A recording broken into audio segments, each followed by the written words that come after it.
Pemirsa politikus Golkar Ridwan Kamil masih menjadi kandidat tertinggi dalam hasil survei untuk pemilihan gubernur dan juga wakil gubernur Jawa Barat 2024.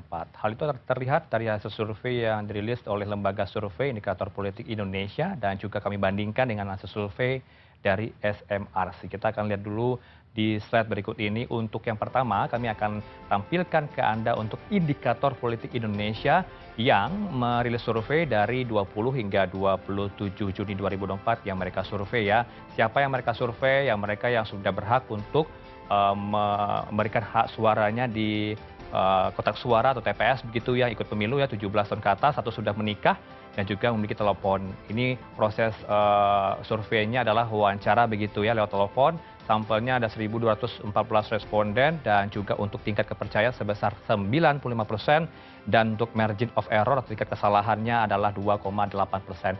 Bagaimana kemudian hasilnya? Siapa yang unggul di Jawa Barat? Kita akan lihat di slide berikutnya. Untuk mereka yang unggul di Jawa Barat ini diduduki oleh Ridwan Kamil yang untuk posisinya di 44,5%, saya akan ambil 5 saja ya. Yang kedua disusul oleh Deddy Mulyadi sebesar 33,2%. Kemudian dilanjutkan di bawahnya ada nama Dede Yusuf dan Bima Arya, berikutnya Desi Ratnasari. Dan juga tidak hanya SM atau indikator politik begitu ya, kami juga akan tampilkan untuk hasil survei yang terbaru di tanggal 9 Juni hingga 1 Juli 2024 dan sudah dirilis ke publik ya hasil survei dari SMRC. Ini dilakukan juga di Jawa Barat, 17 tahun sudah menikah di 410 orang setiap kabupaten kota di Jawa Barat, total ada 11.070 jiwa begitu ya, dan proses survei ini dilakukan oleh tatap muka begitu ya, wawancaranya dengan surveyor, dan untuk margin of error sebesar 1,1% dan tingkat kepercayaannya sebesar 95%. Kita akan lihat hasilnya apakah sama dengan indikator politik, dan ternyata hampir sama begitu ya. Kalau tadi Ridwan Kamil di jumlahnya 45% suaranya, kalau di survei terbaru SMRC ini menyatakan 50,6%. Saya ambil 5 saja yang terbesar. Berikutnya ada Deddy Mulyadi 25,1%, ada Deddy Mizwar 3,7%, ada nama Dede Yusuf, Bima Arya dan juga Desi Ratnasari. Itu tadi yang kami tampilkan ke Anda hasil survei yang kami kutip dari lembaga survei, ada indikator politik Indonesia dan juga survei yang dilakukan oleh SMRC. Dan tentunya ada juga tanggapan dari berbagai tokoh politik termasuk dari Ketum PAN yang selaku juga anggota dari Koalisi Indonesia Maju yang mengatakan bahwa menyebut pembicaraan di Koalisi Indonesia Maju terkait Pilkada Jakarta 2024 masih terus dilakukan. Sulas juga sempat menyinggung kemungkinan mantan Gubernur Jawa Barat Ridwan Kamil untuk maju di Pilgub Jakarta, namun tampaknya RK hingga kini sudah fokus untuk maju di Pilgub Jawa Barat. Belum, lagi terus ya, kita biar aja. Kalau PAN kan jelas tuh ada Jita, Anjani ya. Jadi nanti akan dibicarakan seperti apa koalisinya, nama-nama yang muncul, terus ada yang baru ya, ada yang lama dan seterusnya. Tapi kami sendiri di Jakarta waktu itu baru pernah bicara kemungkinan Ridwan Kamil di Jakarta. Tapi sekarang nampaknya Ridwan Kamil RK sudah fokus di Jawa Barat. Nanti kita lihatlah perkembangannya kayak apa. Pemirsa, Partai Golkar menjadi induk Partai RK masih belum memutuskan apakah akan menugaskan mantan wali kota Bandung itu untuk maju di Pilgub Jawa Barat, sebab ada dorongan agar RK maju di Pilgub DKI Jakarta dari partai-partai koalisi Golkar, yaitu KIM ya, Koalisi Indonesia Maju. Kita sudah bergabung pada malam ini melalui sambungan daring dengan narasumber, ada Mbak Putri Komarudin, politikus Golkar, dan juga Mas Denny Irvani, Direktur Riset SMRC. Saya juga tambahkan ini atribusi dari Mbak Putri juga selaku Ketua DPP Partai Golkar. Selamat malam Bapak Ibu, sehat selalu. Assalamualaikum. Waalaikumsalam warahmatullahi wabarakatuh. Selamat malam Bapak-Bapak semua. Ya, saya mau ke Mas Denny. Mas Denny, tadi saya tampilkan surveinya dari tanggal 9 Juni hingga 1 Juli sudah terbaru begitu ya. RK masih berpeluang besar Anda katakan untuk masih menang begitu kalau jika maju di Pilkada Jabar. Bisa Anda jelaskan lebih jelas soal ini, Mas? Ya, terima kasih. Jadi survei yang kami lakukan pada Juni, 9 Juni sampai 1 Juli itu survei yang jumlah sampelnya sangat besar karena kita juga meng-capture setiap kabupaten kota dengan jumlah yang besar. Ya, jumlah totalnya 11.000 itu saya kira sangat meyakinkan hasilnya, menunjukkan bahwa Ridwan Kamil per Juni itu masih bertengger atau menempati posisi paling atas dengan jarak yang sangat signifikan dari tokoh-tokoh lain. Dan ini menunjukkan bahwa peta elektoral di Jawa Barat cenderung stabil ya dalam 2 bulan terakhir, karena sebelumnya juga kami mengukur elektabilitas calon-calon gubernur pada bulan Mei, itu juga hasilnya kurang lebih sama ya. Jadi kalau kita buat tren, perubahannya masih dalam margin of error. Karena itu RK per Juni itu masih menempati urutan teratas, dan itu juga terkait ya dengan bagaimana publik menilai kinerja RK sebagai gubernur. Evaluasinya sangat positif, ada 89,9% masyarakat Jawa Barat yang menyatakan sangat atau cukup puas. Ini salah satu approval rating yang saya kira tertinggi lah ya, di berbagai tempat kami lakukan pengukuran. Ini salah satu capaian atau penilaian yang paling positif untuk seorang incumbent. Karena itu wajar jika elektabilitas Ridwan Kamil di Jawa Barat begitu tinggi per Juni. Begitu, Mas. Penantangnya siapa nanti kira-kira jika maju nanti Deddy Mulyadi, apakah ini menjadi tantangan terberat juga kalau Deddy diajukan oleh Gerindra nanti di Jabar, Mas Denny? Ya memang ini wacananya memang ke sana ya, apakah Ridwan Kamil akan maju di Jawa Barat, ya, kalau di Jawa Barat nanti siapa penantang yang paling kuat. Per Juni posisinya nomor 2 ada Deddy Mulyadi dengan elektabilitas di semi terbuka banyak nama 25%. Tapi jaraknya dengan Ridwan Kamil artinya sekitar 25%, satu kali signifikan, bisa disimpulkan secara meyakinkan memang kekuatan elektoral Ridwan Kamil berada di atas Deddy Mulyadi. Nama-nama lain itu kita juga cek ya, ada banyak nama seperti yang disajikan oleh CNN tadi, tetapi elektabilitasnya masih cukup jauh di bawah 2 nama tadi dengan angka di bawah 5%. Pertanyaannya barangkali apakah kondisi ini bisa berubah ke depan? Tentu saja bisa. Berdasarkan pengalaman kami, biasanya dukungan publik bisa semakin mengkristal itu masuk masa kampanye resmi, terutama pada sejumlah calon dari partai yang punya mesin politik kuat seperti PKS, kemudian juga PDI Perjuangan. Baik, ini tergantung dari mesin partai begitu ya untuk kedepannya untuk bisa ada peluang apakah Deddy maju juga nanti di Gerindra atau nanti sebaliknya siapa akan maju nanti ini yang masih diputuskan, apakah Golkar jadi tidak mengusung Ridwan Kamil di Jawa Barat. Saya mau respon ke Mbak Putri. Mbak Putri, kalau melihat dari survei tadi ya, saya juga membandingkan dengan indikator politik, nampaknya RK masih jadi dominan di Jawa Barat. Kenapa Golkar masih pikir-pikir soal ini? Ya, karena memang dari awal sejak para calon kepala daerah mendapatkan surat tugas, Kang Emil itu memang ditugaskan oleh DPP di 2 provinsi. Jadi untuk Jawa Barat dan juga DKI Jakarta. Jadi memang untuk saat ini kami memang belum mendeklarasikan beliau akan maju kemana, karena kita tentu masih menunggu keputusan dari DPP. Kita telah melalui survei yang pertama, nanti akan ada 2 survei lagi sebelum akhirnya penentuan, sambil juga kita terus berkomunikasi dengan pimpinan partai dari Koalisi Indonesia Maju, sehingga paling mungkin beberapa minggu ke depan ini adalah saat-saat yang krusial untuk penentuannya. Tapi memang berdasarkan evaluasi dari survei yang pertama, Kang Emil memang jauh lebih ideal apabila kita dorong untuk maju ke Pilkada Jawa Barat. Tadi kita sudah dengar sendiri dari SMRC bahwa hasil survei beliau masih jauh sekali di atas seluruh kandidat yang lain yang maju. Dan tentu kita juga mempunyai survei internal kami sendiri, tingkat kepuasan beliau juga sangat tinggi sampai 89%, dan masyarakat Jawa Barat yang ingin beliau maju lagi itu sampai dengan 73%. Jadi memang hal-hal seperti ini yang kita perhatikan, sehingga nanti akan terus dikoordinasikan, dan tentu teman-teman nanti akan melihat hasil dari komunikasi kami mungkin di awal bulan Agustus atau akhir Juli ini. Tapi kalau pribadi dari RK sendiri maunya kemana, Mbak Putri? Apakah ke Jakarta atau ke Jawa Barat di internal? Iya. Kalau Kang RK sendiri sudah berkali-kali menyampaikan bahwa beliau ini kan sekarang merupakan sosok kader, salah satu kader Partai Golkar yang tentunya akan loyal dengan keputusan Partai Golkar. Jadi beliau menyerahkan semuanya kepada Ketua Umum kami, kepada Pak Erlangga, dan tentu berdasarkan data-data yang nanti akan muncul setelah kami melakukan seluruh proses survei.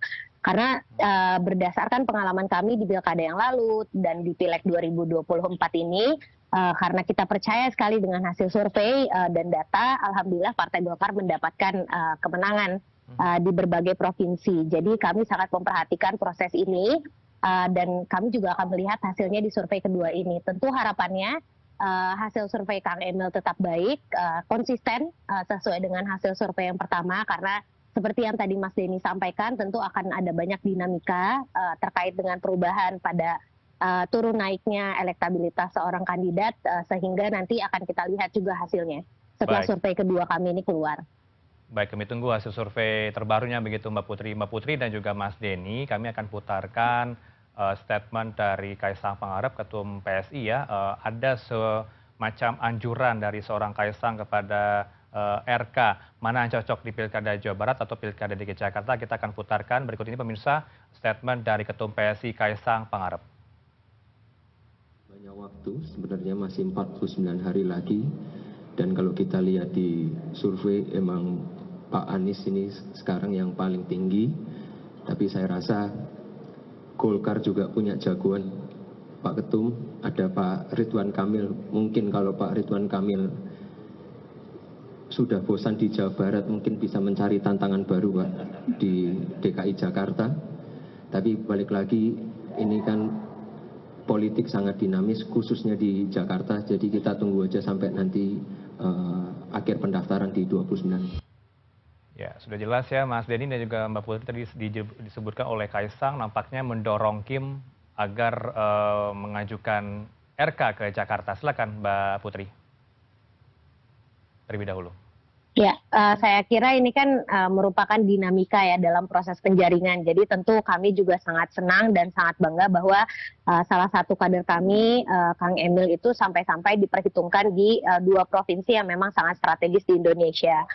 Jadi tentu selain tadi kami akan melewati proses survei, tentu diskusi dengan partai-partai Kim, termasuk kemarin silaturahmi Mas Kaisang ke DPP Partai Golkar itu menjadi sangat penting, karena disitulah kita nanti akhirnya bisa menemukan titik temu di antara bagaimana penempatan Kang Emil itu akan menjadi yang terbaik hasilnya nanti. Karena tentu dari proses penjaringan ini baik Partai Golkar maupun Koalisi Indonesia Maju pasti ingin memenangkan kandidat yang diusung di situ. Jadi akan banyak nanti kalkulasi politik yang akan dilakukan sambil kita berkoordinasi dengan para ketum-ketum partai. Tapi seperti yang kemarin telah disampaikan juga oleh Pak Erlangga, untuk DKI sendiri kami juga sudah mendorong Babah Alun atau Pak Yusuf Hamka untuk berpasangan dengan Mas Kaisang, karena memang kombinasi ini sangat tepat. Mas Kaisang datangnya dari generasi milenial yang tentu sangat bersemangat dan paham dengan isu-isu urban, di mana populasinya Jakarta memang lebih banyak kan populasi anak muda, sementara Babah Alun sendiri sudah mempunyai pengalaman di bidang infrastruktur sekian lama. Jadi tentu ini kombinasi yang menarik dan kemarin sudah kita sampaikan juga kepada Mas Kaisang langsung ketika pertemuan di Partai Golkar. Mendorong Ka'bah itu Babah Alun dan juga Kaisang di Jakarta agar RK juga mulus Jawa Barat begitu ya? Ini kan sebenarnya kombinasi yang masih kita termasuk dalam kalkulasi politik yang tadi saya sampaikan di awal. Jadi ya memang dinamika ini akan terus berlangsung sampai nanti proses pemutusan. Baik, kemudian Mas Denny, bagaimana kemudian pemetaannya nanti jika memang Kim juga mendorong atau Kaisang juga mendorong bahwa RK akan ke Jakarta, tapi nanti jawab usai jeda berikut. Pemirsa, kami akan kembali ke narasumber usai jeda berikut, tetap di Pilihan Indonesia.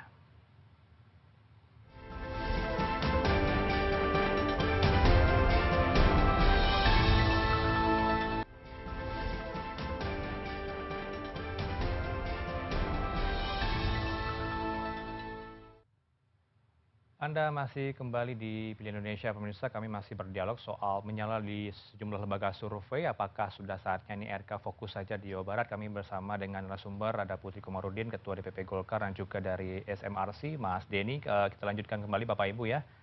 Mas Denny, kalau melihat Golkar mendorong Ka'bah itu ya, Kaisang Babah Alun di Jakarta, apakah bentuk strategi agar tetap mempertahankan RK di Jawa Barat begitu, Mas Denny? Ya, pertama Golkar adalah partai yang sangat menggunakan pendekatan dunia atau survei dalam menentukan keputusan politik, termasuk dalam pencalonan gubernur ini atau kepala-kepala daerah. Dan itu tadi sudah disampaikan oleh Mbak Putri, hasilnya mereka bisa rasakan keputusan politik yang mereka buat itu ternyata mayoritas tepat. Dan kalau kita melihat konstelasi politik belakangan ini yang terkait dengan apakah Ridwan Kamil akan dimajukan ke Jawa Barat dan Jakarta, saya kira kita perlu juga melihat kronologi waktu mana awalnya Golkar terlihat memang melihat peluang Ridwan Kamil itu ada di dua tempat gitu ya, ada bisa menang di dua tempat yang sangat strategis yaitu Jakarta dan Jawa Barat. Tapi kemudian Golkar juga mengamati bagaimana perkembangan dinamika kecenderungan pemilih di dua tempat tersebut. Survei-survei pasca Pilpres menunjukkan kan RK di Jawa Barat cenderung stabil, sementara di Jakarta semakin mendapat perlawanan yang sangat sengit, bahkan cenderung melemah setelah Anies Baswedan incumbent menyatakan maju dalam pilgub Jakarta. Jadi ada nama Ahok di sana, ada orang yang mengatakan seperti masuk kolam view kira-kira. Dan sebulan terakhir kita juga melihat gestur politik dari elit-elit Golkar terlihat jelas lebih condong mendorong Ridwan Kamil Jawa Barat, termasuk pernyataan RK sendiri ketika diwawancara sebetulnya beberapa kesempatan dia menyatakan betulnya lebih nyaman di Jawa Barat karena berbagai agenda pembangunan yang masih harus dia selesaikan. Tapi tidak lepas sebetulnya dari pengamatan mereka tentang dua tempat tersebut. Dan move terbaru kita juga melihat dari Golkar yang mendorong Kaisang dengan Yusuf Hamka atau Babah Alun di Jakarta. Ini bisa dibaca sebagai sinyal bahwa Ridwan Kamil sudah hampir final, bukan final, tapi hampir final untuk dimajukan di Jawa Barat oleh Golkar. Jadi nama RK mungkin tidak perlu kita banyak bicarakan lagi untuk pilgub di Jakarta, itu satu. Yang kedua, saya kira ini juga Golkar kirim sinyal gitu ya ke koalisi perlunya membahasan solusi-solusi alternatif untuk calon tim di Jakarta. Untuk membukanya Golkar mendorong atau menyodorkan nama Kaisang. Kaisang ini kan bukan kader Golkar, dia adalah ketum PSI, sehingga artinya Golkar tidak ngotot memajukan calon di Jakarta. Yuk kita diskusikan. Kira-kira itu yang bisa kita tangkap dari keadaan atau realitas politik akhir-akhir ini. Gitu, Mas. Artinya petinggi Kim sudah sadar diri, nampaknya RK akan jelek sekali angkanya kalau di Jakarta karena ada Anies Baswedan, begitu ya Mas Denny ya? Ya, sementara per beberapa atau satu bulan terakhir kan kondisinya masih demikian. Tapi tadi disampaikan oleh Mbak Putri juga, Golkar terus memantau perkembangan sampai masa pendaftaran. Pendaftaran kan masih di akhir Agustus, jadi masih ada 1,5 bulan bagi Golkar dan juga teman-teman koalisi untuk kemudian memutuskan secara bersama-sama apakah Ridwan Kamil dalam konteks ini akan dimajukan dalam pilgub Jawa Barat atau Jakarta, saya kira begitu. Di sisa waktu untuk mendaftar ini, apakah ada potensi Mas, ada perubahan sikap dari Golkar untuk RK ini di Jawa Barat atau bagaimana? Itu harus ditanya ke Mbak Putri. Tapi kalau saya baca pengalaman selama ini, elit-elit Golkar itu sangat rasional, sangat menggunakan pendekatan ilmiah survei. Kalau ada perubahan yang signifikan dari hasil survei, oh ternyata RK bisa menang telak di Jakarta, begitu, bukan tidak mungkin itu akan diambil karena nilai strategis dari Jakarta yang tidak main-main. Kalau kita lihat pengalaman Jakarta ini kan adalah wilayah yang mendapat sorotan media yang sangat tinggi, sehingga Pilgub Jakarta akan selalu jadi perhatian bukan hanya publik Jakarta sendiri, tapi juga publik nasional.